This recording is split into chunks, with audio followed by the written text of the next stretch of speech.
কেন্দ্রীয় বাহিনীর অতি সক্রিয়তা আমরা করছিলাম। কেন্দ্রীয় বাহিনীর অতি সক্রিয়তায় তৃণমূল কংগ্রেসের অফিস ক্যাম্প ভাঙচুরের অভিযোগ, বাড়িতে ঢুকে ভাঙচুর, লাঠিপেটার অভিযোগ। অনির্বাণ, দেখুন, মাইক্রোফোন। আমরা আগে থেকেই এই কথা বলেছিলাম যে এখানে যে লক্ষ লক্ষ কেন্দ্রীয় বাহিনী পাঠানো হচ্ছে নিরাপত্তার অজুহাতে নির্বিঘ্নে ভোট করবার এই যে কথা বলে, কার্যত সেগুলো যে অজুহাত সেটা আজকে বারবার প্রমাণ হয়ে যাচ্ছে। একাধিক ঘটনায় ভোট হচ্ছে না। এইটা যদি আপনার মনে হয় নির্বিঘ্নে ভোট হওয়া, তৃণমূল কংগ্রেসের ক্যাম্প অফিস ভেঙে দেওয়া, সাধারণ মানুষের বাড়িতে ঢুকে তার বাইক ইত্যাদি সম্পত্তি ভাঙচুর করা, একজন সাধারণ গৃহবধূ তিনি গরুকে খাওয়াতে যাচ্ছিলেন, সেখানে ঢুকে লাঠিপেটা করছে। 7% ভোট পড়েছে। সেটা দুটো কারণ হতে পারে। দেখুন, একটা হচ্ছে যে ডিনোমিনেটরটা কমে গেছে, মানে এতগুলি প্রায় 1 কোটির কাছাকাছি নাম বাদ গেছে, স্বাভাবিকভাবে ডিনোমিনেটর কমে গেছে, তাতে একই সংখ্যায় ভোট পড়লো, শতাংশ নিরিখে এটা বেশি মনে হতে পারে, এটা একটা পয়েন্ট।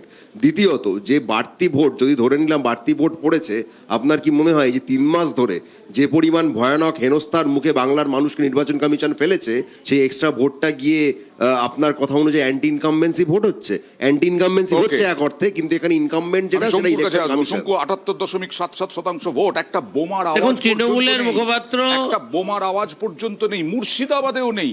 শুনুন না, বলছি তৃণমূলের মুখপাত্র তিনি নিজেই বলে দিলেন লাস্টের লাইন যে অ্যান্টি ইনকামবেন্সি ভোট হচ্ছে, এবং ভোট হচ্ছে বলেই পার্সেন্টেজটা বেড়েছে।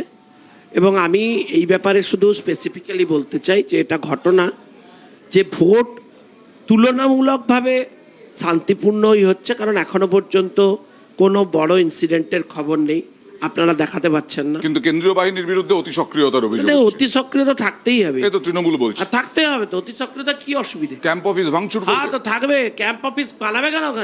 ওখানে ক্যাম্প অফিস বানিয়ে ভোটারদেরকে প্রভাবিত করছিল। 100 মিটারের পুরনো অভ্যাস এখনো ছাড়তে পারে। আমি বিজেপির প্রতিনিধিকে অনুরোধ করব এই প্রতিটা কথা আজকে মনে রাখবেন।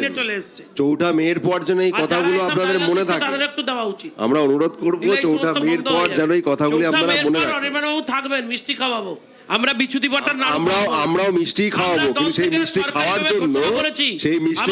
জন্য না কেন্দ্রীয় বাহিনী মোতায়েন করতে হবে। কোনোভাবে ভোট পরবর্তী হিংসা বরদাস্ত করবে না, কোনো হিংসা হবে না, কোনো হিংসা হবে না, ভালোবাসা বদল চাই। বাংলার মানুষ ভালোবাসা